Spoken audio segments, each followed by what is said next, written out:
እንችላለን። ገባህ አይደለ? ምንም ውስጤ ላይ ያለ ነገር የለም። በቃ አንተም ከውስጤ ወጥተሃል። እንዴት እንደዚህ በቀላሉ ወጣል? ስማ፣ ቀለበት ደግሞ ጣትን እንጂ ልብን አያስርም። ገባህ አይደለ? እኮ በያስርም እኮ ምን ችግር አለ? አልፈልግም። ይሄን ቀለበት አምኜበት ነው አይደለ ከእጅ ያወለቅኩት።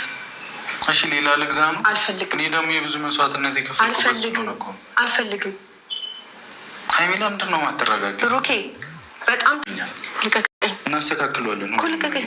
ምንም የሚስተካከል ነገር የለም ብሩኬ። አንተ ገና ብዙ ጣጣ አለብህ እኮ።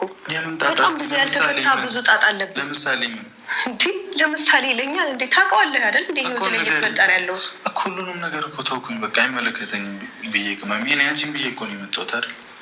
የኔን ችግር ወይም ደግሞ የኔን አንተን ችግር ለማስተካከል ከመሞከር በፊት አንተ ህይወት ላይ የተፈጠረውን ችግር በሙሉ ጠርጋ አስወጣ ወይ ደግሞ አስተካክለው። እሱን ገባህ አይደለ? ጤና ይስጥልን ውድ ቤተሰቦቼ፣ እንኳን ደህና መጣችሁ፣ እንኳን በሰላም መጣችሁ። ሰላም ይብዛላችሁ። ለቤቴ አዲስ ከሆናችሁ ማለትም ዛሬ የመጣችሁ ከሆናችሁ ላይክ ሰብ በማድረግ ከኔ ጋር እንድትሆኑ በአክብሮት ጋብዛችኋለሁ። ቤተሰብ ዛሬ እንግዲህ ወደ ሀይሚና ብሩክ ጉዳይ ይዤ መጥቻለሁ ማለት ነው። ሀይሚና ብሩክ እንግዲህ ብዙ ጊዜ ደስ የሚል ቪዲዮ ነው የሚሰሩት። ግን አሁን በጣም ማለት እንግዲህ ሰሞኑ ብሩክ እንግዲህ ጋራ ብሩክና ሀይሚ ተጣልቶ ማለት ነው።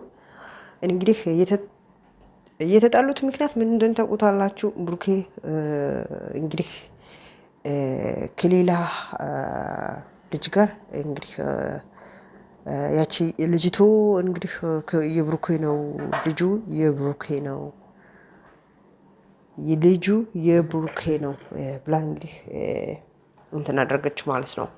ሀይሚ ደግሞ ብሩኬ እንደዚህ አይነት ጸባይም የለም እንደዚህ አይነት ነገርም አያውቅም ብላ እንትን ታደርጋለች። ከዛ ወደ ምርመራ ቦታ ሲሄዱ በቃ ማለት እንትን ሲያደርጉ እንግዲህ እርግዝናው እፋ ሆነ ማለት ነው። ከዛ እንግዲህ ልጅቱ የብሩኬ ነው እንጂ የማንም አይደለም ልጁ የብሩኬ ነው ብላ እንግዲህ ያቺ ልጅቱ ብሩኬን አልለቅም አለችው ማለት ነው።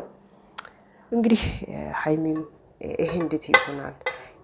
ይቅርታ ስለ ድምፁ ሀይሚው እንግዲህ እንዴት ብሩኬ እንደዚህ አይነት ውስጥ ይገባል?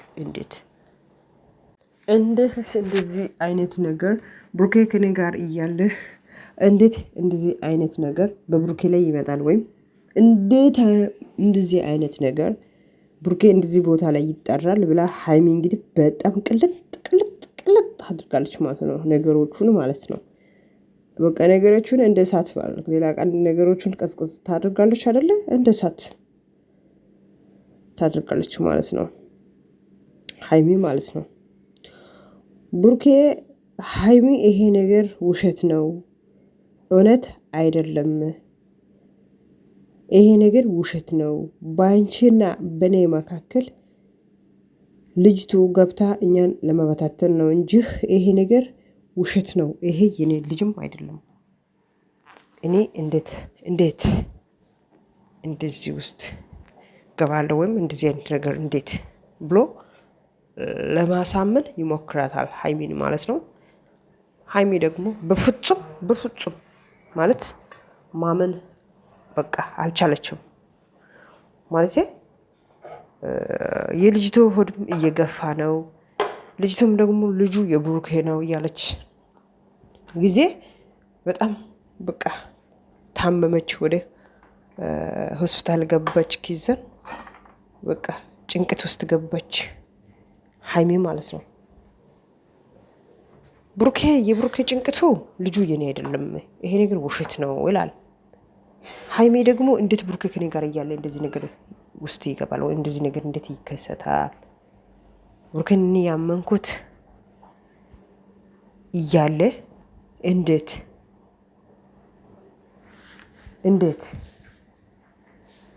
እንደዚህ ነገር እንዴትስ ይፈጠራል? እንደዚህ አይነት ነገር እኔና ብሩኬ አንድ ላይ እያለን እኔና ብሩኬ አንድ ላይ እየዋለን እኔና ብሩኬ አንድ ላይ እያለን እንዴት ብሩኬ እንደዚህ አይነት ቦታ ላይ ይጠራል ብላ እንግዲህ ሀይሚ በጣም በቃ እንትን ሆነች ማለት ነው። እንደው ነገሩን ከአባቱ ጋር እንትን አወርታለች ማለት ብሩኬ ነው እንግዲህ አባትየውን ሀይሚ አባት ሀይሚ አላመነችኝም ሳውራ በቃ አላመነችኝም ብሎ እንግዲህ ከጋሽ ጋር እንዲሁ ለማውራት ሞክሮ ነበረ እና ሀይሚ አሁንም ማመን አልቻለችም። ሀይሚ እንግዲህ እንዴት ይሄ ዛሬ እንደዚህ የሆነው ነገር ነገ ወዴት እንደሆነ ወዴት እየሄደ እያለ አይታወቅም። ስለዚህ እኔ በጊዜ ራሴን መከላከል ወይም ራሴን በቃ መቆጣጠር አለብኝ ብላ እንግዲህ ሀይሚ በጣም ተናዳ ማለት ነው። ነገሮቹ ቀስ እያሉ ሲሄድ አሁንም ብሩኬ እሷን እንግዲህ ሀይሚን ማለት ነው አይለቃትም እያለ እንግዲህ አሁንም የእሷ ልብ ለማግዛት እንግዲህ ዝግጅቱ አይታችኋል ቪዲዮ ላይ ዝግጅቱ ሁላ እንግዲህ አይታችኋል ቪዲዮ ላይ እና በጣም ነው ሁሉም ነገር አዘጋጅተው እሷን ላስደስታት ይቅርታም ሊጠይቃት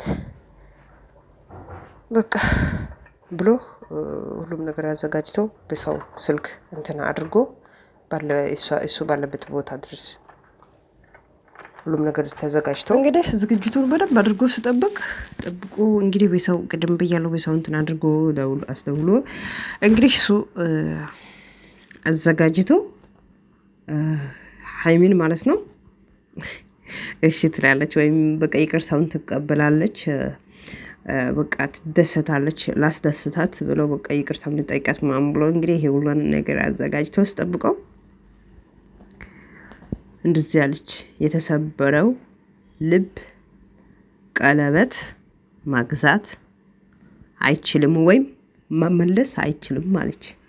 የተሰበረው ልብ ኦኬ አንድ ነገር ልባችሁ ከተሰበረ በኋላ ያ ስብራት እሷ